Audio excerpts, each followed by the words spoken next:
What is up, everybody? Appreciate you for tuning in to On the Ball. Glad you could join us.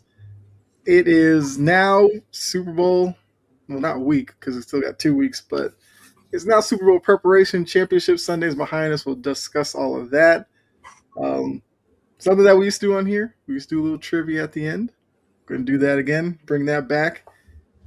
But we're going to start with a subject that we weren't ready for based off of some news that happened in the NFL today. But before we dive into all that, upper left got Ian, Giants fan, waiting for the Harbaugh dart era to begin. How you doing, Ian? I'm good. All right, it's good, good. Always glad to have you on. Uh, Upper right, not Gardner two, Gardner three. Brett, how you doing? Oh, I'm doing great. I got my confetti ready to pop for the greatest Pro Bowl alternate of all time to make the Pro Bowl. That's right, Kyle. Read it in the week. Pro Bowl alternate Shador Sanders. It's only because Joshua Dobbs had to go to Santa Clara with Drake May. That's all. That's the only reason why. It's all good. Actually, we're gonna start there because They had Tommy Cutlets, but they're like, nah, he's in the Super Bowl too. I mean, yeah. Both of your backups, Ian, are in the Super Bowl. Tommy Cutlets, Andrew Locke, by the way. Hey, the Giants are getting the Super Bowl either way, so. Yeah, I mean it's crazy. But yes, let's start there because Drake May obviously makes the Super Bowl. NFL needs an alternate for his spot, the Pro Bowl games this weekend. Shador Sanders is now a Pro Bowler, which means if you couldn't stand the Shador conversations during the season, just wait. The minute he throws a touchdown pass or something in the Pro Bowl game, people are gonna be like, "See, MVP next year coming." You already know it's gonna happen. If I'm in an argument with somebody and they start showing me Shador Sanders flag football highlights, I'm going to go punch them in the face. I'm going to find where they live. I'm going to punch them in the face. Look, you know they're coming. That's the worst part. I mean, look, the past few years, we've seen some interesting people make it. There was the Snoop Hundley year. There was even the year like Mac Jones or Drake May made it up. People were like, a little sketchy there. But Shador's there. I guess congratulations to him. Whatever. First thing, is that kind of the problem with the current iteration of the Pro Bowl? Guys just don't want to go anymore. And is that kind of reason enough to do away with it? Do they have to change kind of the structure of it? Or are you fine with the fact that a guy like Shador is going? Because the game obviously doesn't mean anything. Is Ian thoughts on players not wanting to go to the Pro Bowl? I don't think it really matters. Look, I don't think it should be canceled. I see a lot of people that take that it should be canceled, and I don't think so. For some people, the Pro Bowl might be their only chance to maybe go see some of their favorite stars. Mm-hmm. Some stars still go. Yeah. So I do think it's kind of like the All-Star game. Are any of the games relevant? No, not at all. But when they go to said location, I believe now it's in Orlando pretty much every year, could they make some lucky kids memory who maybe wanted to see their favorite player and this is their only chance? Sure. I think that the Pro Bowl is, at the end of the day, you just don't take it serious at all. But I do think that it's a good thing to get all these players into the same spot because at the end of the day, there are just people that wouldn't be able to see some of these guys otherwise. Right. Yeah, absolutely. Yeah, Ian, I guess thoughts on the Pro Bowl games, Shador, all of it. You a fan of the games? Because I know some people would rather go back to the regular game, even though when we were playing the regular game, people hated the fact that people were going quarter speed. So, I feel like you're never going to make anybody happy, but yeah, your thoughts on Pro Bowl games selecting Shador. I mean, I missed the games where you had Sean Taylor coming down, hitting the punter at Mach 10. That was great. Those are some of my favorite memories watching those games. But I mean, these Pro Bowl games, the way that they've taken the spin on the Pro Bowl honors and have made up all these games for them to compete in, I think it's a cool take on it because people aren't taking it that seriously anyway. So just kind of make it fun for everybody. And like Brett said, this is a lot of people's chance to see stars that they don't normally get to see because their favorite teams don't always come to their home state. So this is an opportunity for them to get in and see their favorite players come in.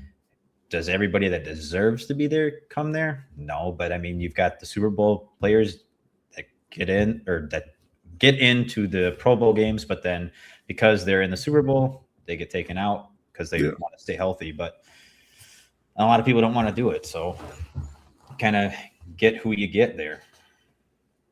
Right. I mean, I guess that's kind of the unfortunate part of it. But I do agree that the players seem like they have more fun this way. And if that's the case, then I'm fine with it. I do think like the little mini games are cool. And even the flag football stuff, like you get guys who will just line up against each other, get a little, banter between players. Like I think it's a fine switch to the format because I got so tired of the Pro Bowl itself going on and people like, oh, this is the worst one ever. This is the worst one ever. They don't even care. And it's like they just played 17 games. Yeah, they're not going to sit here and try to rip each other's head off. Like it's a week that they would love to have off. So they're just going to go out there and, have fun with it. So let them just have fun. Now, I was going to do something about, looking at some quarterbacks that maybe could have gotten it above Shador, but I don't want to do that to him. Like, you're going, have fun, knock yourself out. I mean, so, I'm pretty sure if I looked down the list, it'd probably take 3-4 pages before I got to Shador and a lot of stats, and I don't know. Yeah, that's not well. fair. When PFF has you squarely placed between Quinn Ewers and Drew Lock in terms of overall rated offense, it's really not worth it because that list would be like 1.5 miles long. Yeah. Yeah. I mean, just looking, like yards, he's 35th with 1,400 passing yards. Some names ahead of him. So I guess I am going to do this. I got to think about AFC only. Joe Burrow had more passing yards. So, I say Joe Shiesty ain't getting up for no Pro Bowl. right. So, maybe not realistic there. Joe Flacco had more passing yards. He probably would have. He absolutely would have. Or he's probably just back on his couch like, leave me alone. Browns, Eagles, basically in the same spot. Nobody wants to coach there. Curl, you coming in hot. Okay. Some Eagles fans going to see that. And they're going to come at you. Let's see. Lamar had more passing yards. Tua had more passing yards. I mean, it's just weird. The 35th guy got in. But like I said, have fun with it. This might be his only one, so he's got to have fun. He honestly, though, he just might be like the all-time Pro Bowl alternative. Yeah. Look, he's popular. He's going to draw a crowd. Like they might make the Shador spot on this roster to get people to the Pro Bowl. Mm-hmm. Yeah, that's why I'm not mad about it because he will bring people to the TV. And that's exactly why they added him as an alternative. Like the Sanders in general have a massive following. So if you can get, especially if you get Dion down there and the whole family, like, yeah, I'd say that's going to draw. Dion probably needs to deal with recruiting and stuff, but something tells me he'll be down there. I mean, have you seen like how many people left in the transfer portal and all that from Colorado? Like it's crazy. His recruiting is just looking at a piece of paper, making sure his cornerbacks are all 6'1" or over. Yeah, Ian, did you see that? No, I did not. Where Dion's like, 5'11", I don't recruit him now. I can't take anybody under 6 feet. And I was just like what? Yeah, he ain't watching film. Like, there's like a 5-star kid out there. just because he steps on, and gets measured, he's 5'11", Deion's going to be like, nope, not my type. That's crazy. Like 5'11" corners have never thrived in the NFL. He's going to make all these ridiculous. Then he's going to wonder why all of his just like 2-star 6'5" corners are just getting routed up every other route. Exactly. He's 6 feet. He got bro playing Twister out there, but hey, he's 6'5", so whatever. But those 1 out of every 20 pass attempts, that 6'2" guy is going to make a breakup, and he's going to just be ecstatic about it. Yeah. Hey, Deion does his own thing. We already know. Hey, one of my favorite football gimmicks is when a quarterback watches a receiver like drop a ball and he goes, mm-hmm. Like I always find that stuff so funny. I'm like, brother, you got beat by 5. Right, like you got beat 5 yards. What do you mean? Yeah, those do kill me. Like it'll be like 3rd and 5. They catch like a 9-yard out, and they're still out there. Like, and I'm like, they got the first down, buddy. Like, or they'll actually be the one that kills me. It'll be like 3rd and 5. They gain 7 yards, and the guy puts up the fist like 4th down. It's like you can see the down the distance right there, clearly past it, but. Some of these players, man, they're kind of hilarious. But transitioning from Shedeur, quick update on the coaching carousel. We learned Grant Udinski, who people thought was the favorite for the Browns job, said, actually, I think I'm good. I'll go back to Jacksonville and stay there. What is the deal with the Browns job? I mean, I know part of it is they're treating it like MIT, where you need an essay and all personality profile and all this kind of stuff to get the job. Let's take all that aside because that's obviously not going to change because they're very analytical now. So I guess whoever gets the job is going to be the perfect candidate. If you were in that front office, how do you sell this Browns job to anybody? What should be the draw to that team? I'm holding up a picture of Myles Garrett and saying, please sign me, or please sign.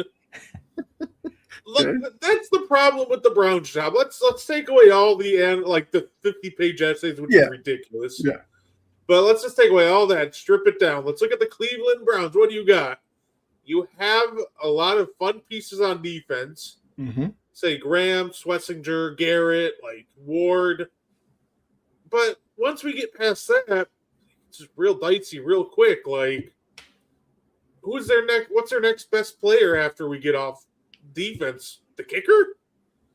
Or punter was killing it last year. Like, you have the most expensive quarterback room in the league, mm-hmm. but there's no real quarterback in the quarterback room.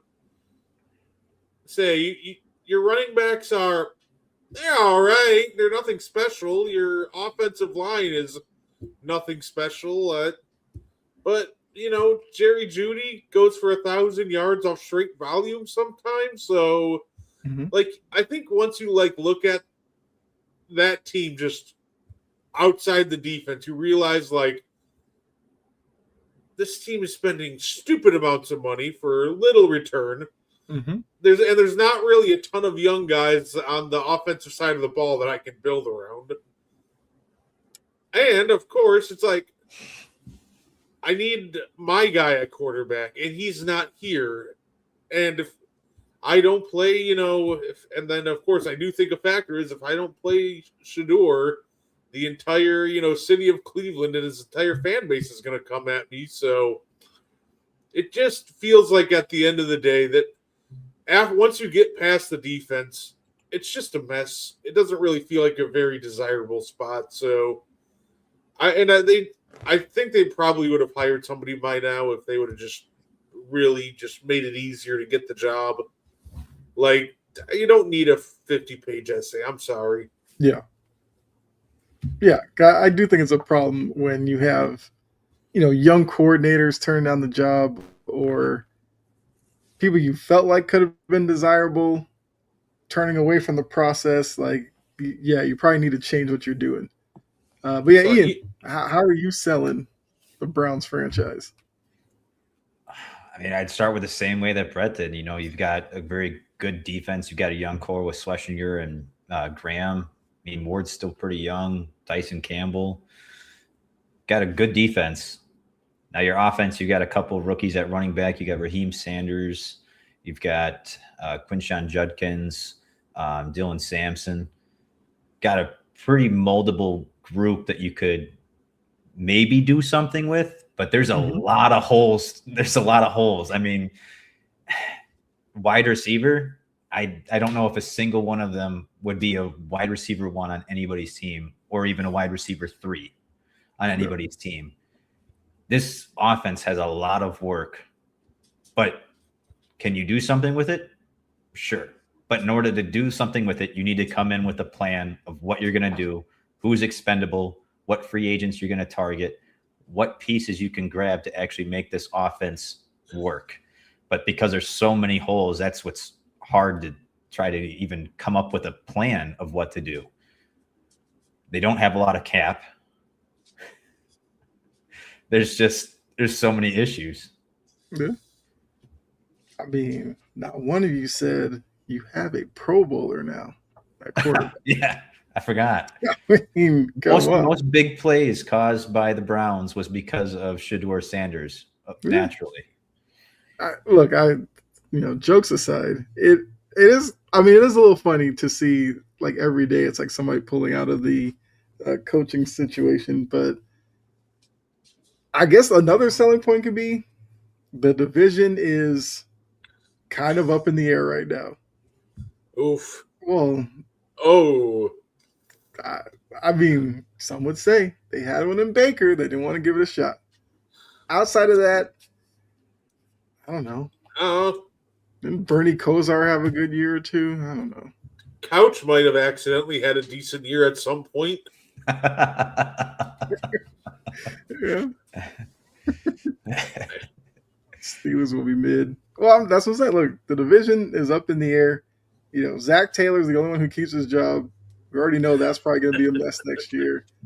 Steelers, which we'll talk about, they did just hire somebody. The Ravens got somebody that's new. So it's you get the right guy who's in there. If you can figure out the offense, get a little bit more out of Shedeur. Next year, maybe you only need like 9 wins to get through. It's possible with that defense. Defense maybe carries you to like 6 of them. Why not? But yeah, I think the whole analytic part is ridiculous at this point. Absolutely. And look, if more people turn down the job, Curran, check your phone. You might have a text from the Cleveland Browns. Right. Like if you're a Browns fan, you're probably just thinking like, who are we really going to end up settling on with the way people are dropping out? Like I made the joke, like just promote Jim Schwartz from DC to the head coach. Stop the clown show and just go with him. Jim Schwartz backs out. I'm good. I'll stay on the defensive side. Don't want nothing to do over there.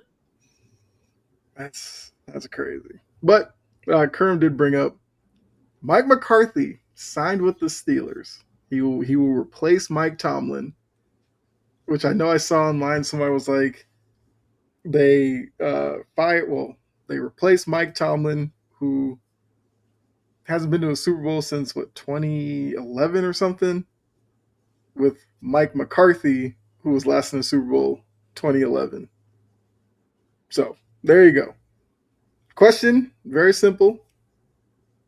Do you like the fit of Mike McCarthy with the Steelers?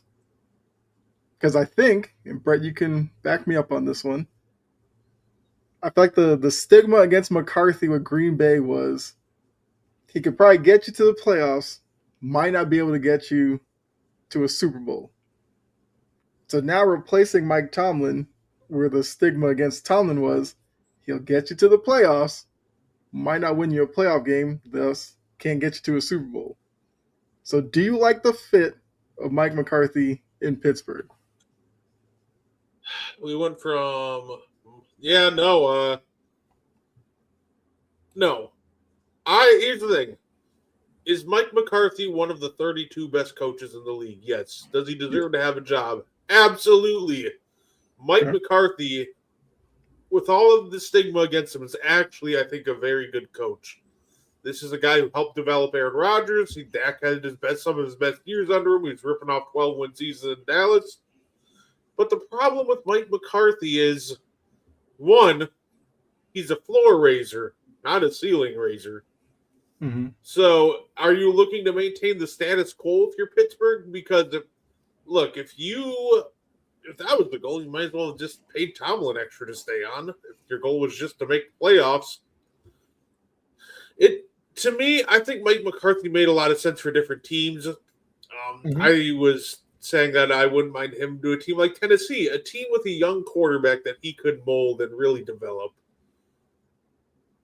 And to me, in Pittsburgh, you went from Mike Tomlin to White Tomlin. Like, they're literally just very similar coaching in terms of floor raising. Mm-hmm. And I just think he should have went somewhere where you had a young team that he could have raised the floor on, and in the process built up his own stock. Because, that young quarterback that he can work with and really raise to be his own isn't in Pittsburgh. Are you really high on Will Howard? Do you think Mike McCarthy's doing something with Will Howard? Do you think he's doing something with the quarterback potentially in 2027? Are you tanking? Or is this a ploy to get Aaron Rodgers back in the building? Reunite him with his old coach, which means that, guess what? Settle for another 10-7 season. It just feels like that this is another move with a coach in McCarthy that's going to raise the floor just enough so they either make the playoffs or barely miss it, but keeps them away from that premium lottery spot. And I think when you're Pittsburgh, you just needed a more modernized look on the team, but you also needed a tank and get some premium assets to build around for a couple of years. Yeah, and you actually touched on, I guess what was going to be my follow-up, was that I kind of hope this wasn't a hire for Aaron Rodgers. Look, you did the Aaron Rodgers experiment. I think you need to go younger, but we'll see if this affects Rodgers' decision in the offseason. But yeah, Ian, do you think this is a good fit? Do you like the hire? Or like Brett, do you think McCarthy would have worked somewhere else better? I mean, I agree that he should have probably gone somewhere else. I mean, there's no QB really for him to mold. I don't think Will Howard's going to be much of anything but a backup. I mean, we look at his time in Green Bay and he was 125, 77 and 2. And then with Dallas, he was 49 and 35. So he took a step back over 4 years with Dallas, and I don't really see him doing much better in the same amount of time with the Steelers, 49 and 35. I think that's probably their ceiling for the next 4 years if he stays that long. I mean, he's 11-11 in the playoffs, 12 playoff appearances, 1 Super Bowl to show for it. I mean, he's a great coach, deserves a spot, but I don't think that the Steelers were the right fit for him. I actually agree. When I saw the name come across, I was just like, meh. If I was a Steelers fan, I'd probably be like, yeah, could have done a lot better.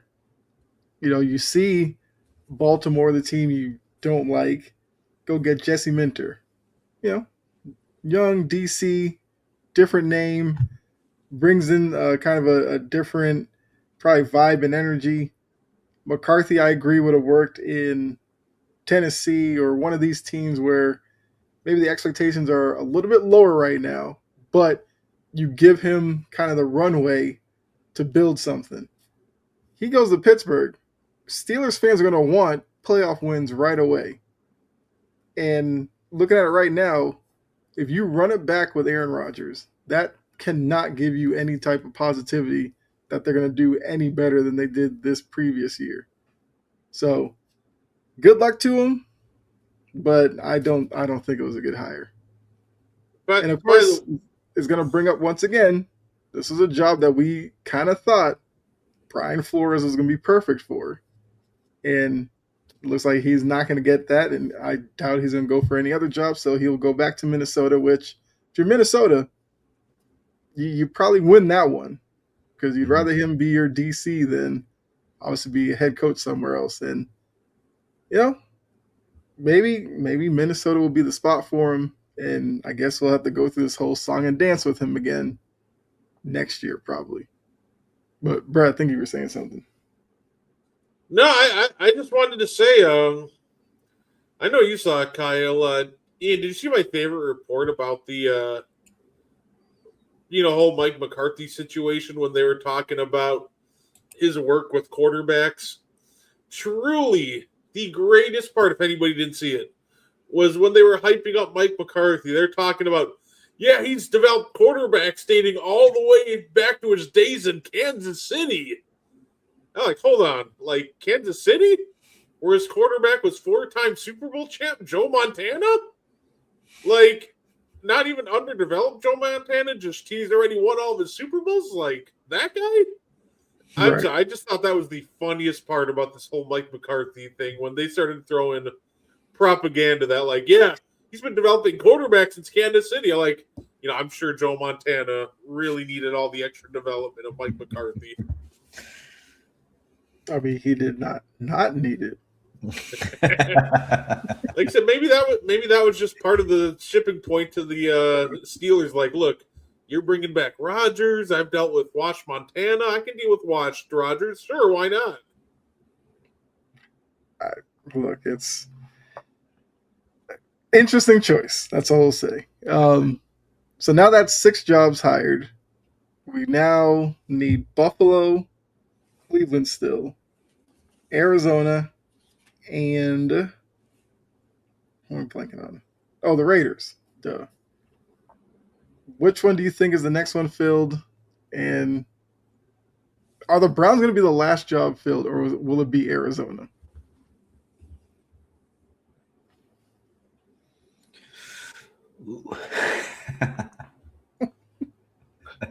I feel like the Cardinals will fill their spot before the Browns. I don't know. It's tough, but yeah, no. If I had to guess, I guess I'll pick the Cardinals, but I'm not happy about it.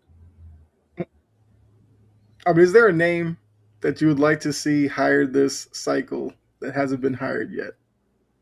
I guess realistically. I know a lot of people be like, hey, Brian Flores. We can forget about that now. But who's somebody that you realistically would like to see get hired? Brian Flores isn't going to Arizona? I would hope not. Although if he went there, I'd be like, yeah, he'd probably be the one to get Kyler Murray like actually committed to football. But yeah. You'd have him traded in like a day. Probably, yeah. Yeah, he'd probably look at him and go, it's 2 or 2.0. I'm not doing this. But yeah, like a coach you would like to see hired. Yeah, I would say I am looking forward to I don't really have any names off the top of my head, honestly. So I'm just excited to see where it all goes. Okay. Ian, anybody you would like to see get hired? I'd like to see Clint Kubiak, just with the good work he's done in Seattle this year. I mean, he's a deserving candidate. Maybe freshen up somebody's offense. Maybe go to the Bills. Might be a good spot for him. I don't know. So now I know there's probably going to be a message from Sijin in about 20 seconds saying leave Clint Kubiak alone. Yeah, so Jory's obviously excited for her team grabbing up Robert Saleh, which I think we all can agree. Great hire by them. And yeah, look, at least they're not one of these teams scrambling to find a coach right now. I do think Kubiak probably, maybe the Raiders. There, see, like I said, not done yet. Because that's Sijin's thing. Leave Kubiak alone at least until their season's done. Right. What? All right, so let's go into Championship Sunday, which it's a lot of fun. Not only because I'm a Patriots fan and my team won, I do like, defenses. They're playing well. Call me crazy. I like a good weather game in the playoffs. I'm all for it.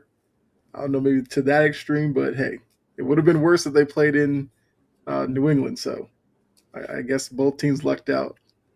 Looking at the Pats Broncos game, which was the first game of the day, Patriots win 10-7. We know there was a lot of attention on Jarrett Stidham. First pass he'd thrown in 3 seasons. First start, AFC title game. What grade would you give him? Did you think he, for all things considered, did you think he played as well as you thought he would, or did you think he was a little bit worse than you thought? Cowboys got a DC now.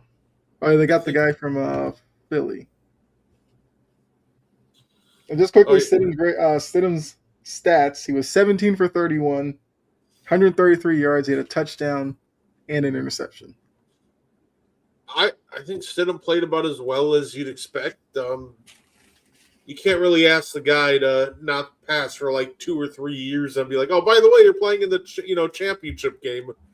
It's just an unrealistic ask. He had some nice throws. He made some super mistakes. Play was very up and down. Exactly what you'd expect of a guy who hasn't played in like 3 years. I'd say obviously I wasn't blown away by him, but like I said, he threw a couple of nice balls overall. But that game just felt like a lost cause as soon as Knicks went down. So I'll give him credit. He did the best that he could, but it just wasn't enough. Okay. Because Ian, same thing. What grade would you give Stidham? And then I'll wrap it around and then come back to you, Brett, after Ian. The 4th down decision. And obviously we could do 2020, saw it didn't work, but watching the game when Sean Payton decided to go for it, were you for it? Did you think it was a bad move? How'd you feel about that, along with Stidham's performance? I didn't mind Stidham's performance. I mean, like Brett said, he don't really expect much out of somebody that hasn't started in 2-3 years. I mean, made a lot of stupid mistakes. Instead of taking the sack, kind of threw it, which set up the Patriots touchdown. But I don't know. I'd probably give him like a C+.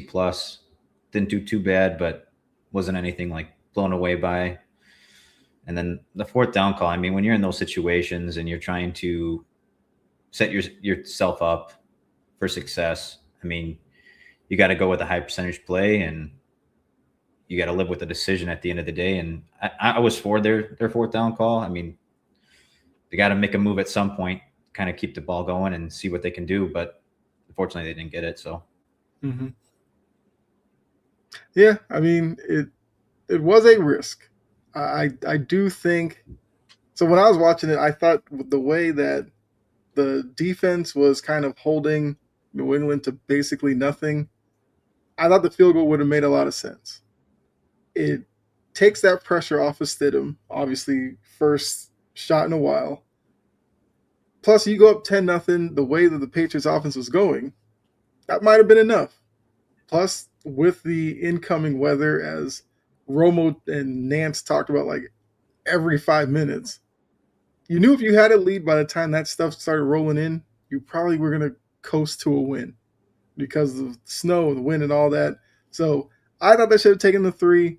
I also understood why you would go for it, because if you go for it and you end up getting the touchdown after converting, that's probably enough to win that game. So it's kind of tough, but I would have taken the 3. I mean, Brett, what would you have done in that situation? Take the 3. I know analytics will tell you 4th and 1, just go for it. But at the end of the day, when you're on the road again, with your backup quarterback, I think you just have to take points when they present themselves. So I'm all for, 4th and 3 and in or whatever. I think it's 4th and 4 and in. Normally the analytics will tell you to go. But I think in this situation, considering the circumstances, you just take your 3 points and, move on to the next down. I love that little ESPN analytic thing. I swear, every time it's like 4th and whatever, it always says go. There's like very few times it goes analytics says to not do it. This is another point. They were at home, and the crowd was already into it because you were already up 7-0. You felt like they were making Stidham kind of more confident as he made the long pass to Mims, which led to then the touchdown to Sutton in the back corner. You could see it on Simmons' face like he felt like, okay, I'm here, I'm good, I got the crowd behind me. Then the 4th and 1, you lose that. Then you get the field flipped on you from the punt. He has the backwards pass where he was trying to do like a two-handed shovel pass out into the flat to get rid of it. And then Drake May runs in for a touchdown, and you look up going into the half, and it's like, this is a tie ball game. Even though Denver was clearly having more success in the first half. And ultimately, those points cost you in the end because Will Lutz missed the kick before halftime. He missed one late in the 4th, which was blocked once we saw like the little close-up replay. But those 3 points could have at least tied it for you, which I would have been fascinated to see with that weather going to overtime. Who could do anything to score? Like that game might have gone on till like midnight because of that weather. So obviously I loved it because they didn't convert, but yeah, I don't know. But Sean Payton, there's a reason why people say Sean Payton's a little cocky. Why some people don't necessarily like him. They feel like that was kind of a cocky move from Sean Payton. Let's see. Next question. Looking at the Broncos, they still have their young quarterback in Bo Nix. We saw what the defense is capable of this season. Is it safe to say that they are a team that has staying power and will be around for the next few years, or is there some worry that this could have been a one-hit, perfect scenario kind of season for them? If you need a little help with it, they do have a couple of free agents of note. Alex Singleton, their really good linebacker that's all over the place. John Franklin Myers, Jaquan McMillan, who made the play in the Buffalo game.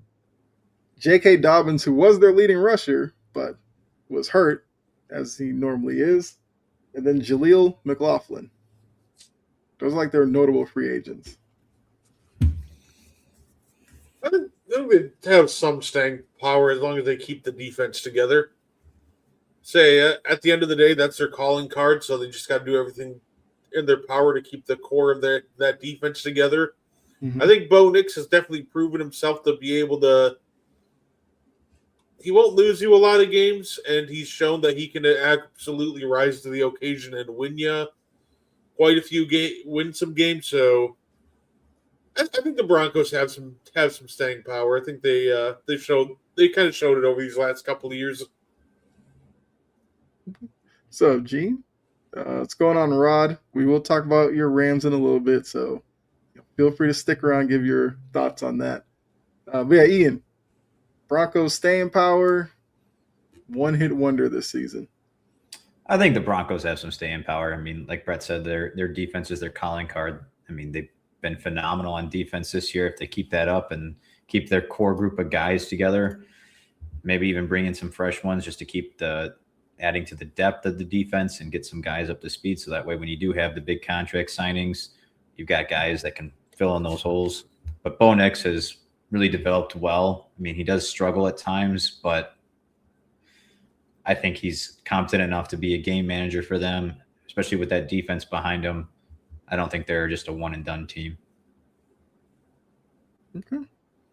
I mean, I agree. I like what Denver has going. I do think the game probably goes a little differently if Bo Nix was starting. It seemed like Bo Nix really showed how good he could be against Buffalo. I did hate to see him, go out the way that he did on like a kind of a throwaway play, and he ends up messing up a bone in his ankle. Looking at the Patriots, a lot of talk about their easy schedule and all that. Some people even say they've had an easy path through the playoffs. I side-eye those people and go, I don't know. They played top 5 defenses. I don't know how that's an easy path. Do you think their defense has been somewhat underrated based off of how they played against the Chargers, Texans, and now Broncos? Oh, they're certainly not this far because of their offense. That is true. Patriots offense so far this postseason, while playing these elite defenses, we can acknowledge that, has stunk. It hasn't been good. They've been able to make timely plays when needed, but it overall hasn't been a good process. It hasn't been a good offense. It's really their defense getting hot. Mm-hmm. I agree, Gene. Weather played a huge factor, but at the end of the day, they didn't really look mind blowing in the games before that either. So I think that the Patriots defense is underrated because a lot of people, they're still talking about Drake May on the offense, and quarterback's always going to get the most attention for Mm-hmm. when a team goes to the Super Bowl. But they're here because of what their defense has done as soon as the playoffs started. Their defense has been absolutely elite. So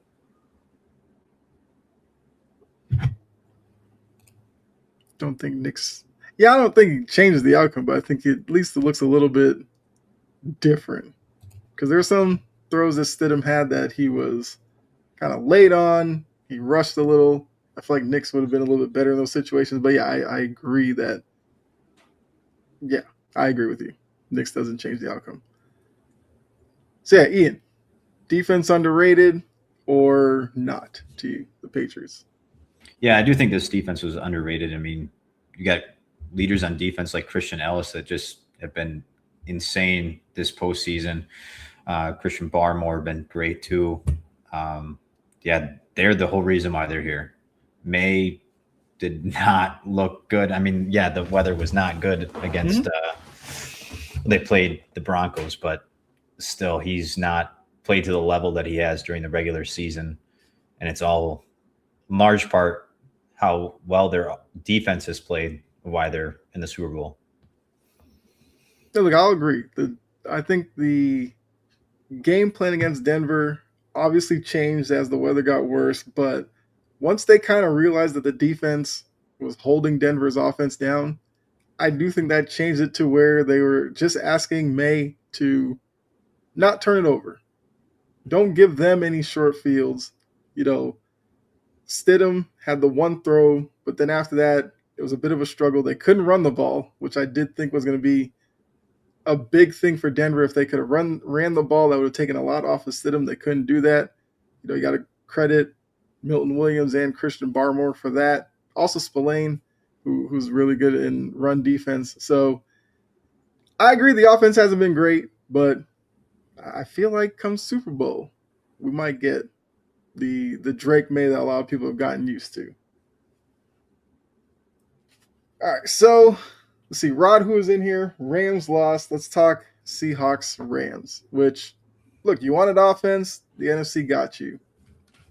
I especially love the stretch when Stafford drove down, got him a touchdown after the muffed punt, which led to the Seahawks getting the short field. Stafford goes 4 plays, touchdown. Then Darnold gets the ball. They go down the field, touchdown. And then Stafford gets it right back, touchdown. I thought it was great execution, both teams on those drives. Looking at, well, obviously, Seahawks did win because we're getting Pat Seahawks in the Super Bowl. But looking at the Rams side of it, they had a 4th down decision to make that became controversial. Well, not controversial, but, arguably, did they make the right decision or not? They're on their own 6-yard line, about 5 minutes to go in the game. They had timeouts and everything. They go for it. They were down 31-27. Stafford throws into the back of the end zone. It's knocked away. And obviously, when it plays out at the end, 25 seconds left, they needed a touchdown. You kick that field goal. You only need a field goal at that point. Less of the field, you had to go down. But were you okay with that decision? We talked about how Denver went about it. Did you have a problem with McVay going for it on 4th at that point? That's probably also a situation where I personally would have taken the points. Like I said, I'm a big fan of aggressive play calling, but when you're down 4, and I think the situation matters in the sense of you're running out of time too. Like you don't have a lot of time left. You need to get this ball back. I would have kicked the field goal and then tried to give myself a little more time and the defense a little more time to get to work because, when you get down, late in these games, points are sacred. So I'm normally a big fan of being aggressive and going for it, but I think this is another situation where you take the points, you make it a 1-point game, and you turn to get the ball back on defense. Okay. Ian, do you agree? Or did you like that they went for it on fourth? I agree with Brett with how stingy the Seahawks defense was being in pass coverage. They were doing tight man. You don't have a lot of space to work with when you're backed into the red zone. You don't have a lot of space to work with. You don't have a lot of space to get open. You've got to get real creative to even get some space. They weren't able to get some space. Stafford threw into tight coverage. It would have been picked had the receiver not broken it up. But if you take those three, like Brett said, you've got, if you can get the ball back like they did, you've got a short field to just get a field goal. Mm-hmm. So I was not a fan of it. I think that they really should have just taken the points, regrouped the defense, come up with a game plan, and went from there. Yeah, like I said, it would have made the last sequence a little interesting if they only needed a field goal. The out route to Puka, he makes the catch, but gets tackled in bounds, so the clock ran out. But let's just say if he had gotten out of bounds and he only needed a field goal, would have made that, like I said, more interesting. Or at least get a Hail Mary in there. Would have loved to have seen how, that would have left. Wait, no way. There was 4 and change left. Yeah. Yeah, it was like 4, I think it was 4:46 left, I believe.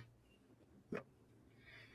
Oh, that was another one I saw it. I was like, I probably would have taken the points, but once again, I can understand going for it.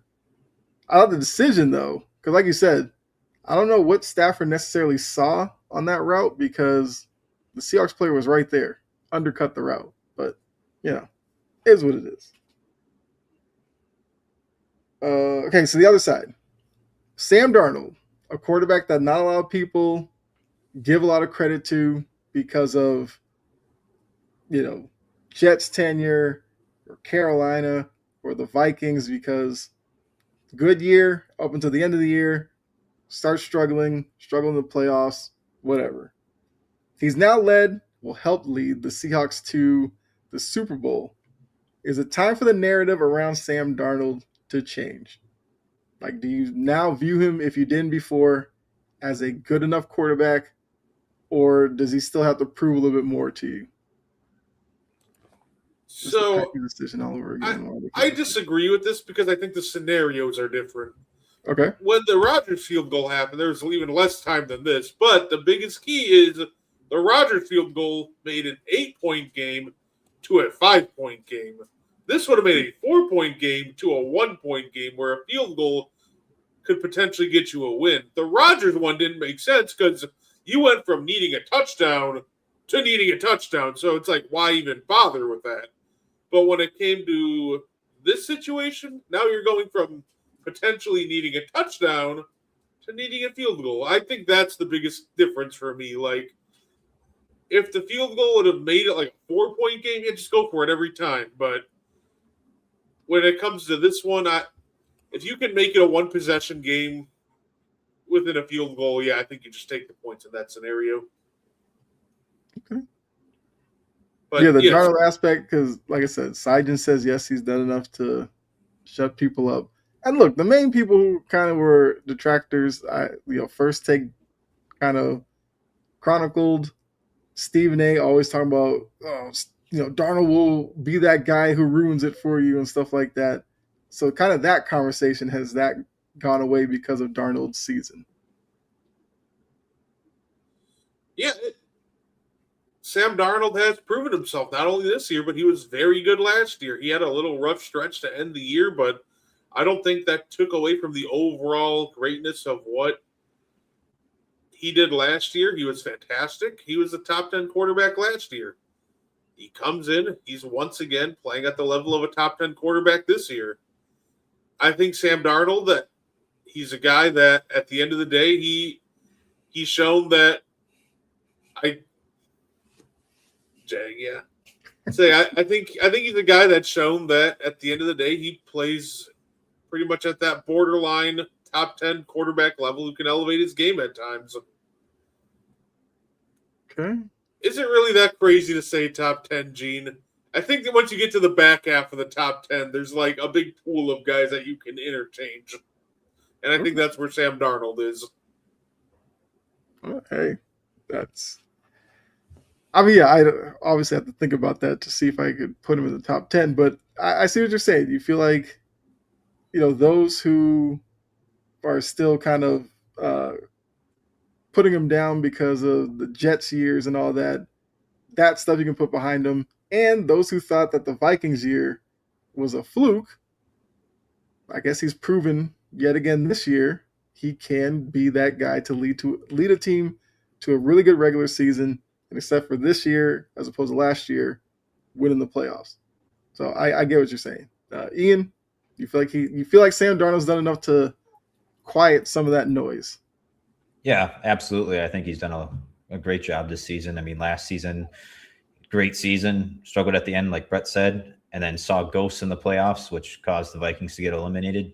This year, we are all wondering the same thing. Is he going to be seeing ghosts when he gets into the playoffs, or is he going to be the Sam Darnold that he was in the regular season? And so far, he's proven that he is the same guy he was during the regular season. Picked it up very big against the Rams, played an excellent game, had a bunch of great throws in that game. And I think that everybody can say that he's a solid QB. Is he the best QB?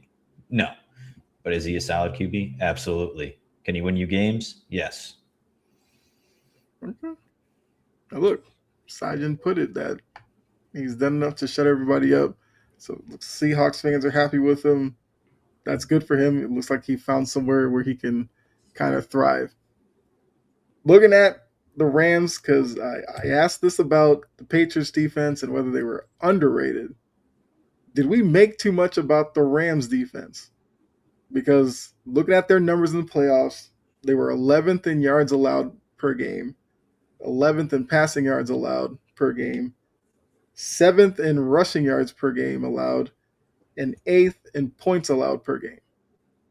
I feel like going into the postseason, people were looking at Jared Verse and Young and some of those other guys and thought that they could have been one of the better defensive units.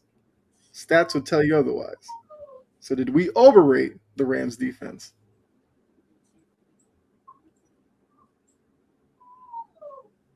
Ooh. Did we overrate the Rams defense? Maybe a little. I think it was a very good defense all year. But at the end of the day, I think they have some problems that they're going to need to address in the offseason. I think they definitely got to get more secondary help. I do think their line is still good, but yeah, I still think the Rams are a good defense. I don't think a rough stretch changes anything in that regard. I think they had a great year for the most part. Just unfortunately, they ran into a Seahawks team that was able to expose their weaknesses, got hot. So I think they were properly rated for the most part, and I don't think a cold stretch to end the year changes that.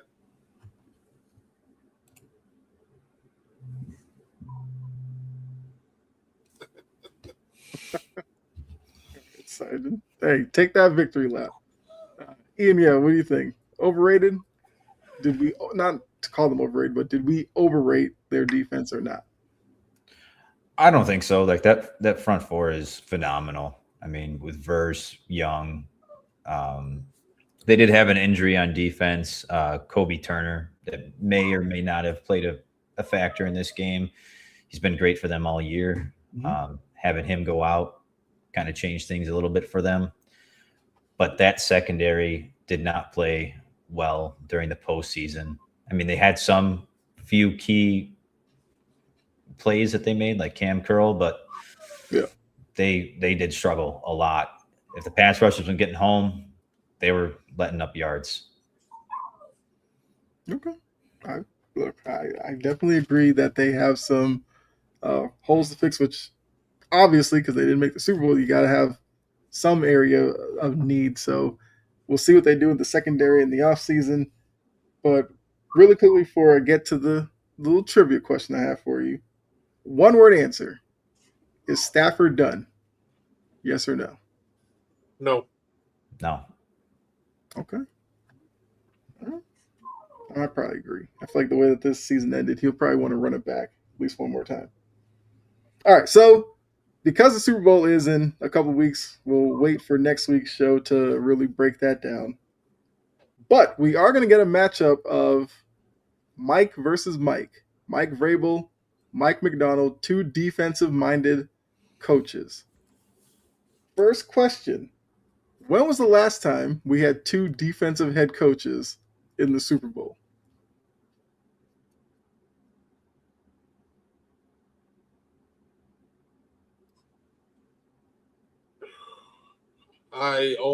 Let's see. Two defensive coaches. I feel like Bill Belichick's involved.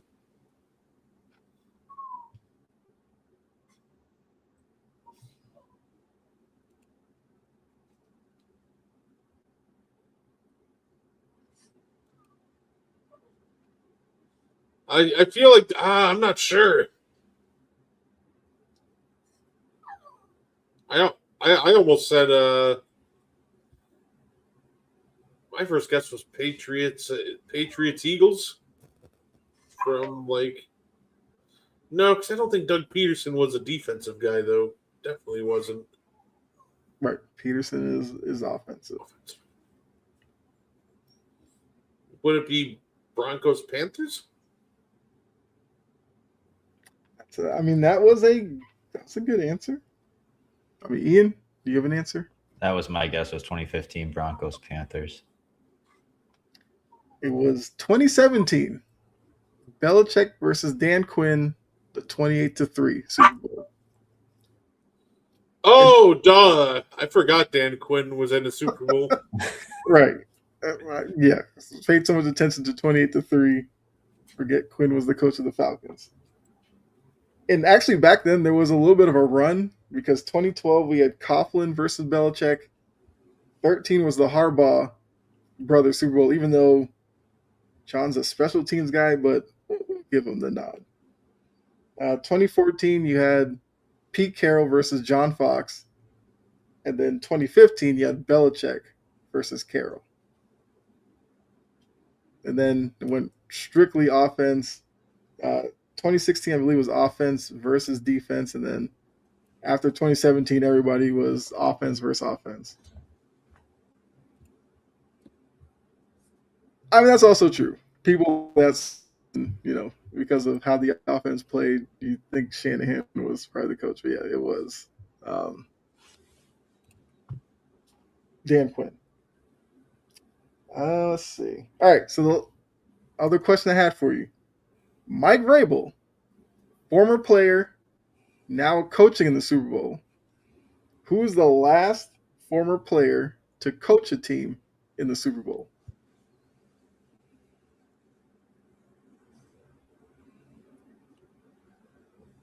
I feel like I feel like the answer is going to be somebody obvious, but I'm going to overthink them. Right. Last head coach to play and also play in the Super Bowl. Well, this one's just a former player to coach the Super Bowl. They didn't have to actually coach in the Super Bowl, even though Vrabel played in the Super Bowl and coached in one. It's just the last player to coach a team to the Super Bowl. I'm drawing blanks. I'm not even sure. I'm not even sure who to guess. Mike, that's it. Tomlin's a good one. That might be the answer.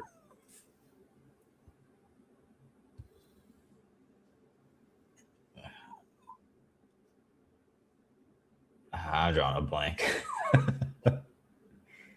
Gino, I said Gino because it says Gino. Gene, you're right. 2018, Doug Peterson. I forgot Doug Peterson played. Last former player to lead a team. I completely forgot that Doug Peterson played. Oh, well. Yeah, it was Doug Peterson, but they did good, little bit before that, Ditka. Yeah, those are just the two little trivia things I had. I know we used to do it on here before, so I wanted to ease it back into the show. But we're a little over an hour. That's all I had for you. Brett, we'll let people know what they can look forward to coming up later on today.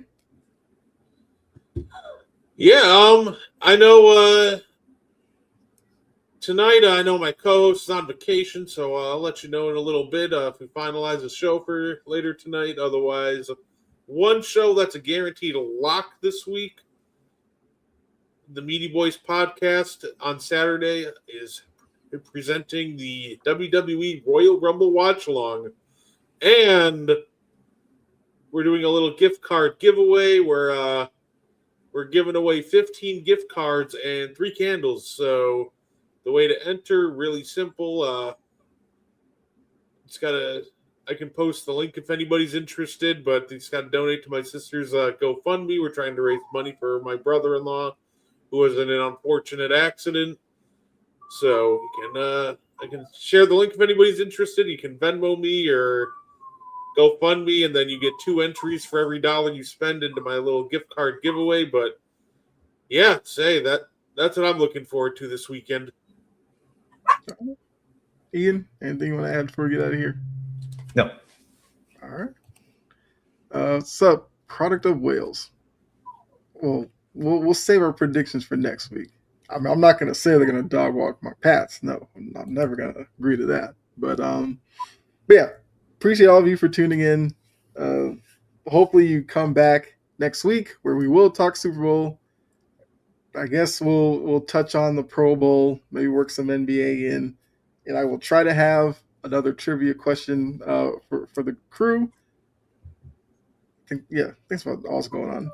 Unless there's a trade that happens, because I know Brett's checking his phone every day to see if Giannis is on his way out the door. I went to ESPN, like the first story was how each team could trade for Giannis. I was like, oh God, here we go. It's about to ratchet up with the Giannis rumors. But if anything happens NBA wise, trade wise, we'll definitely talk about that as well. So for Ian, not Garden 2, Garden 3, Brett, myself, this has been the On the Ball podcast. Appreciate all of you for tuning in. Make sure you like Wire to Wire. Check out the other shows as well. And we will see you next week. All right. Bye.